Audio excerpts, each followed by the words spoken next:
What is up, MFers? So excited for the video today. It's going to be a little bit different than some of the past videos you've been seeing recently. Now, if you've watched my videos the last couple weeks, you'll notice two things that have been a common occurrence. And one, we've been catching a ton of bass, and really big bass at public lakes around our area in very, very cold water.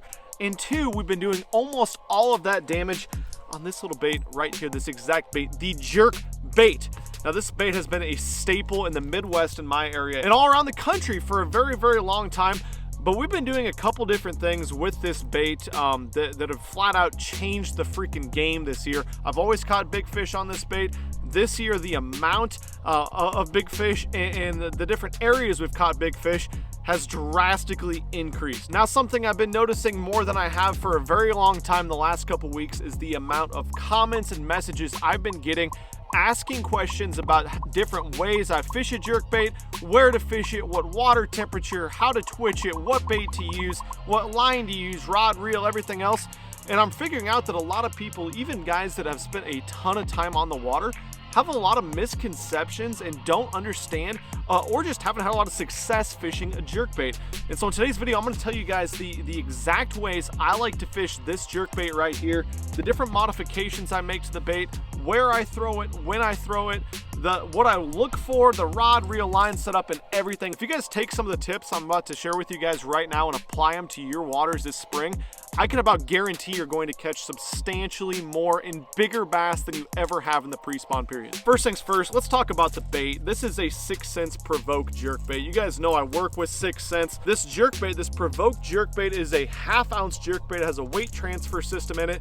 Now, those look a little bit different than what you can get online, and if you haven't been watching my videos lately, I'm about to tell you guys what exactly makes the bait look that realistic. But basically, what I like about the 6 cents Provoke is it is a suspending bait out of the package, comes with triple grip hooks, comes with a weight transfer system inside, and it's very robust. So this lip that comes on the 6 cents bait is very, very sturdy. I've seen a lot of comments in the videos lately saying you're only promoting the 6 cents jerkbait because you haven't used a mega bass or a high dollar jerkbait of any type. That's couldn't be more false. Let me show you guys.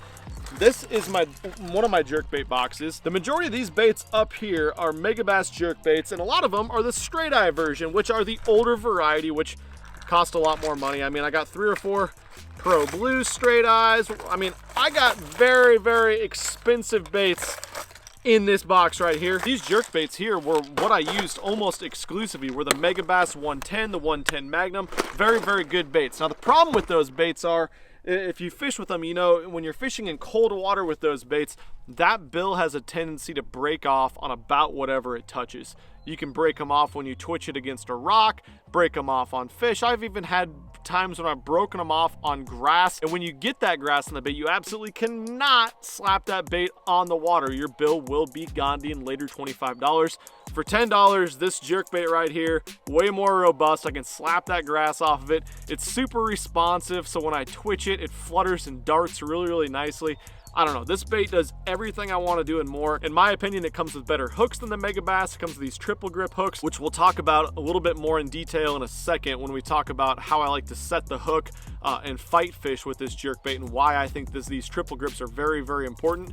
But all in all, this bait does so well for $10. And of course, like I always tell you guys, if you do want to go to 6 cents website and check out this Provoke that I'm going to talk about a lot in this video, and the rod and everything that I use for it, I will link everything down below. You can use the MF10 promo code with 6 cents and save a little bit more money. So you get them even cheaper. It's a $9 bait with the discount. Now, as far as the rod, reel, and line, the rod I use for this guy says it's an MF rod. It's actually not. This was an original prototype rod that we kind of, Casey sent this to me for cosmetics, but it's a 610 medium heavy moderate fast, and it's on the exact same blank that the 6 cents Lux rod comes in.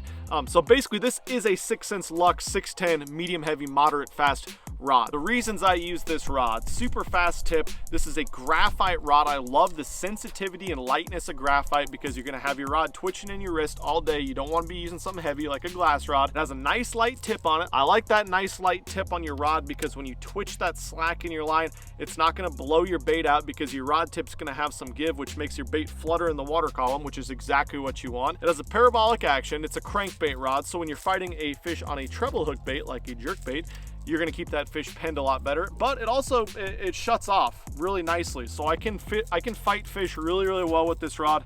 Very important to me. The reel I like to use, I'm not brand specific to any reel. I got a Revo X, Abu Garcia Revo X on this right now. Honestly, I'll probably swap this out when I get a nicer Shimano. I think I'm gonna get like a SLX DC or something, or a Corrado DC to put on my jerkbait reel. It's important to have good casting distance because a jerkbait can be a bait you're fishing a lot in the wind. So I don't know. This one's done all right for me. I've caught a lot of good fish on it. I can't complain. It's a 7-to-1 gear ratio reel. I like that speed. I don't like a slow crankbait reel because I want to pick up a lot of line, but I don't want a ultra fast 8.0 gear ratio or higher because I don't want to overwork the bait. So 7-to-1 is about perfect for me. When you're talking about line, I'm always throwing fluorocarbon, straight fluorocarbon. I used to use 10-pound. I fish this bait around a lot of rock piles and brush piles and stuff, so I bumped it up to 12. I've used 15 before in a pinch. If you're really fishing around a lot of cover that kind of tops out in the 3 or 4 or even 2 feet of water, I would go with 15 or even higher because it keeps your bait a little bit higher in the water column. This 6 Sense Provoke jerkbait will dive to about 5 to 7 feet, I'll say, on a long cast like we'll be making. Now, as far as colors go on this bait, I've traditionally used a lot of transparent colors. Like the 6 Sense makes a Ghost Pro Shad, a Ghost Bone Minnow, I think is another color. I caught my biggest smallmouth ever on that color. But I've recently, since I've been fishing this spring, something that I think has made a huge difference, I've been putting these crank wraps on my baits. So if you guys aren't familiar with crank wraps, it's a local company, a really small company here. Actually, it's out of Iowa and Missouri, kind of a couple different locations with the owners, and they make these stickers that you can put on your bait, and they've got different bait fish patterns, like a crappie, they got shad, they got trout. A guy won a tournament on Lake of the Ozarks the other week. The owner Chancey was telling me on a freaking trout pattern. There's no trout in Lake of the Ozarks, but it makes your bait look super natural. Or you can go something bright like this guy right here. This one's called Fishback Attack. It's kind of like a natural bone with a blue face, but I genuinely, honestly believe the wraps have made a difference in the amount and the size of fish I've been catching this spring. And the reason I think that is because I've been using Garmin Pan optics, and I can point that transducer at the brush pile, at the fish that I'm fishing for.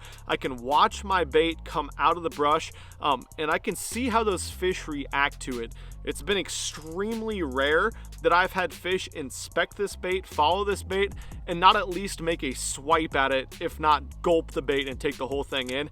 Those fish will analyze a bait, and we'll talk more about this in just a second, but they'll sit there and look at it and look at it and look at it in this 42 to 44 degree water like we got today. And I think a visual bait like a jerkbait, we're going to talk about this in just a second, it definitely makes a difference having that wrap on. And the cool thing is, I worked out a deal with Chancey, the owner, one of the owners of Crank Wraps, and he's letting you guys get a discount too. So MF20, you can save on these guys. Stickers that have held up extremely well. I can usually catch 10, 20, 30 fish sometimes on one single wrap. I don't know, they seem to be extremely effective though, and I've watched how effective they are, and so have you guys. So now that we got the rod, reel, line, bait out of the way that I like to use, let's talk about where and how I like to fish this jerkbait. Now, first thing we need to think about is the motive of these bass and what they're thinking and what they're feeling right now. So we're talking about pre-spawn jerkbait fishing. We're not talking about super aggressive schooling fish like in the summer, for instance. I'm talking about very slow moving lethargic fish that don't want to move very far to eat a meal. Now, when I'm fishing the entire year after the spawn, I'm thinking backwards, which is the general mentality of when I have a sunny bluebird day, these fish are going to be very specific target related. They're going to be more bottom related. They're going to get tight to brush piles. They're going to get tight to rock piles on the bottom and stuff like that. And when it's low light, the rest of the year after the spawn, I'm thinking the fish are going to suck out away from the cover. They're going to be on grass lines more. They're going to be more apt to eat a topwater bait throughout the entire day. And they're generally going to be eating a moving bait better than when it's sunny and bluebird and stuff. Well, that's completely flip-flop generally in the pre-spawn period. And the reason for that is these fish are wanting to warm up. They're wanting warmth, whether that's coming from the sun, whether that's coming from wind blowing warm air. So what that means is, generally in the pre-spawn period, what I have found is on the days when it is sunny and or windy, that has a lot more heat in the air and everything than usual, these fish will be more apt to come up and eat a bait looking up, and are a little bit less target related. Now, that's not to say that you're going to fish a rock pile or brush pile and a bass isn't going to bite if it's sunny outside, but what I've found is those fish seem to just get more and more energized the more sun and warmth they get in the water, and they are a lot more apt to look up and become very bait related. So talking about that becoming bait related. Now, I've caught so many fish on a jig, a lipless, chatterbait and stuff in the pre-spawn period. But when I like to throw a jerkbait, a couple different things. One, most importantly, you need clean water. I don't care what anybody says. You can catch fish on a jerkbait in muddy water, but it's a visual bait. This bait right here is not making a lot of noise. It's not much of a deflection bait. It's got a very small bill, so you're not going to bang it off a stump or anything, or you're likely to get snagged. You're just not going to make a lot of racket in the water with something that looks like this. This is a bait that the fish needs to analyze. You need to twitch it, and we'll talk about cadence in a second, but I really think the only reason you need to twitch it is to get the fish's attention, and then when it sits there in its face forever, you let that fish analyze it, they're going to come up and eat it. And I know that because I've watched it happen live with the Panoptics this year. So in my opinion, you need clean water. And when I say clean water, I mean more than a foot to a foot and a half visibility. We've been doing excellent this year in the 2 to 3 foot water visibility. I think it's clean enough that the fish can see it. They want to eat that jerkbait. They can react to a bait that they can see from a distance, but it's dirty enough that they don't get too good of a look at it. They don't see those hooks. They don't see the line, the unnaturalism of having 9 hook points sitting in their face. So clean water is very, very important. The second thing that's very important, and this is going to be more if you're on a boat and you have electronics, if you're seeing bait fish, whether it be shad or like the lakes around here, we don't have shad in most of our lakes. We have crappie and bluegill, and specifically crappie. If you see a ton of them schooled up all over the place, a jerkbait is going to be extremely tough to beat, especially before that water gets up in the high 40s and 50s when the crawdads start coming out of their burrows from the winter. In my opinion, you generally catch a lot more fish on a jerkbait, and that's exactly what's been happening with us lately. So the type of areas I'm looking for when I fish this jerkbait is I want sun, I want wind, and I want some type of vertical cover. Since this is a bait that a fish needs to analyze and come from a distance and eat because it looks natural, if I can get some sun to warm the water up and increase light penetration so fish can see the bait better, and some type of vertical cover. And what I mean by vertical cover is something that is vertical up and down in the water column that a fish can sit against or inside of, like a rock pile, a brush pile, or like if you're bank fishing, what we've been smashing fish on a lot lately, a steeper rock jetty, especially one with wind blowing into it. My perfect place to throw a jerkbait would be something like that you can fish from the bank. A rock jetty with good light penetration. You got sun, you got wind blowing into it, and I've caught fish with whitecaps rolling into the bank. As long as that water's clean enough that those fish can see it, they will absolutely crush something if you get those situations. Now, to take things a step further with finding these bass and the locations they like to sit on, that Garmin Panoptics I've talked about so much, and I don't work directly with Garmin at all. So, I mean, I could just as well be promoting Humminbird or Lowrance, which I've had the last several years in my last couple boats. But the Panoptics has changed everything. I can point that trolling motor precisely at what piece of cover I want to throw my bait at. I can see where that brush pile tops out at, which, by the way, when we're talking vertical cover, there's a lot of brush piles that are sticking out of the water. You can catch fish throwing your jerkbait to the sides of those, but my perfect brush pile would be one that would top out in 5 or 6 feet below the surface of the water. So I can work this jerkbait twitched over the top of that and then just let it sit. Now again, I'll link the Garmin Panoptics down below, but the biggest thing just with that is if you can see the piece of cover you're throwing at, and especially if you can see your jerkbait coming up to it and to work over it, I can twitch my jerkbait and leave it over the top of that brush pile or rock pile or whatever I'm fishing it up against. And once I get it in that sweet spot, I can let this bait sit for 5, 10, 20, 60 seconds sometimes. And a lot of times a fish will just come out of it and analyze it and gulp it in.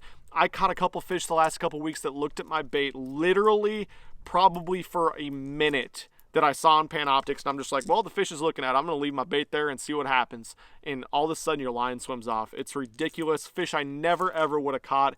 And it's a game changer. I'm super glad that I'm able to actually show you guys these fish and these fish catches and explain to you how this is working, because I just watched the Bassmaster Classic a couple weeks ago, and all these Garmin pros are talking about, oh, it's a game changer. If you haven't seen it, you got to check it out.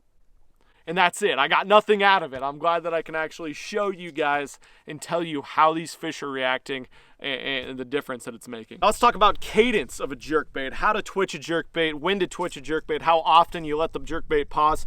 Now this is something else I've learned from the Panoptics, from seeing these fish react to these baits.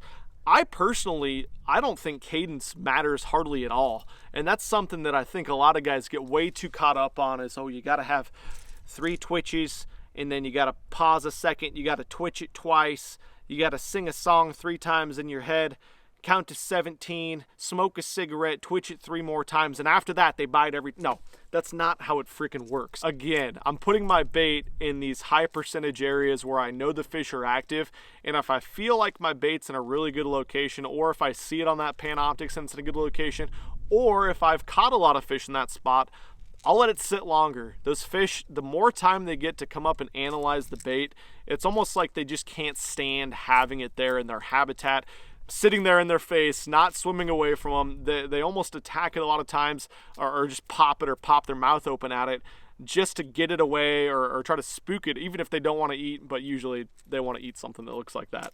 So cadence for me, you've seen in a lot of my videos, I usually start with like a twitch, pause, twitch, and then I'll let it sit for 5 seconds, or 3 to 6 seconds generally, and then I'll repeat that, twitch, pause, twitch.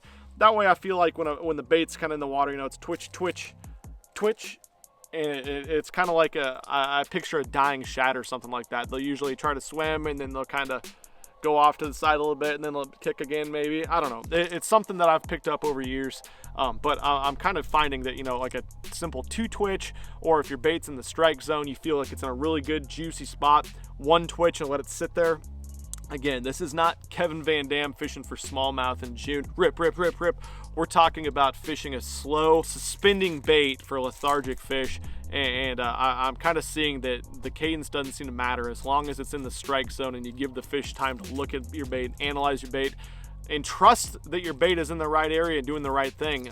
That's when they're going to come eat it and you're going to catch more fish. Now, even though I don't think your cadence is very important, I think how you twitch your bait is extremely important. And that's why a lot of times you'll maybe watch a video with me when I'm fishing with someone else, or just 2 guys fishing in general. Maybe you've gone out with a buddy or something where one person can be absolutely smashing them on a jerkbait, and the other person is sitting there frustrated and can't get a bite on one. So one thing I see people doing wrong all the time is not twitching your slack. They're just twitching your bait on a tight line. So what happens is when you twitch it on a tight line, you will get the darting effect, but your bait will blow out, which means it won't give this lip time to catch water and flutter and kind of dart and shoot, which is exactly what these bait fish do and what the shad do when they die and everything. Instead, twitching it on a tight line, this bait will just blow out and go straight through the water column. It won't have any action at all, and people are just generally ripping the bait too hard. What you want to do is you want to have about 1 foot to 2 feet of slack in your line each twitch. You don't want a huge giant bow, because when you twitch it, it's not going to do anything. You just want a little bit of slack. So even though it looks like a lot of times like I'm probably twitching it on a tight line, I keep a little bit of slack in my line. That way when I hit it, it gives that nice fluttering action. And to me, that's so much more important than the cadence you're using. Now, something else that's important if you're using a rod like I like to use, which I think a lot of people do use a similar rod to that, but again, light tip, parabolic rod, short rod, crankbait, graphite rod that is. When you set the hook, it needs to be a little bit more of a lean and reel than you just jack them with like a jig hook set. Now that can be easy to do when it's just a little bit more of a mush bite, or you see your line kind of swimming off. It's easier to just kind of reel in and be like, oh, is that a fish? And then just lean into them. But I had a couple times that I've been guilty of this morning where I'm like twitch, and I'm watching the slack in my line, and my line's like ding, and I'm like, whew, just go to jack them and miss them, or I just get a piece of the side of their face or something, and I end up losing the fish halfway back to the boat. It's not rocket science, but every time you go to catch one of these fish on a jerkbait, you need to reel up all the slack in your line, make sure it's tight, because a lot of times you are fishing it with the slack in between your twitches, or if they come at you, make sure the line's tight and really lean into them. Now, another reason I like these provokes more than the Megabass is they come with those Katsuage out barb hooks that are super light wire. Now, those are a good hook to get a hook penetration or get a hook into the fish, but they do not do well when you're pulling hard on fish, when the fish dive at the boat, when you set the hook. If you set the hook just too hard, it doesn't work out. These triple grip hooks that come stock on these 6-cents jerkbaits are super sharp, and they're very strong and hold fish super well. I've lost so few of my good fish this spring because of these hooks. I think it's because of these hooks anyways, but the triple grips, a lot of people worry that they don't give your bait as much action because they're heavier, they create more drag.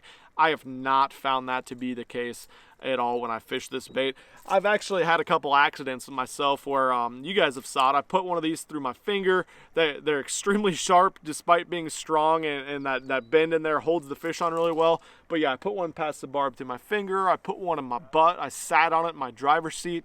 Just not smart stuff that you want to do. And trust me, the hooks are extremely sharp and they hold on very well. You will find that out if you do like I did. Well, guys, I think that's about all I got for jerkbait fishing. I'm gonna drop a playlist with some more of my jerkbait fishing videos right up there, so that way if you guys want to kind of go click on that, watch some of these videos more thoroughly to see how I've kind of talked my way through catching these fish in the locations, how I've twitched my bait, the conditions, and a lot of the areas you'll be able to see visually when you actually go to watch this video. Once again, if you guys use these tips, I can about guarantee you're going to go out and catch so many more bass this spring, pre-spawn period, on a jerkbait. And please, if you have any more questions, please leave a comment down below and just let me know what I didn't answer or what else you want to know about jerkbait fishing to help you guys out a little bit more. I always want to teach you guys things. Thanks so much for watching this one, and I'll catch you guys very soon. Bye.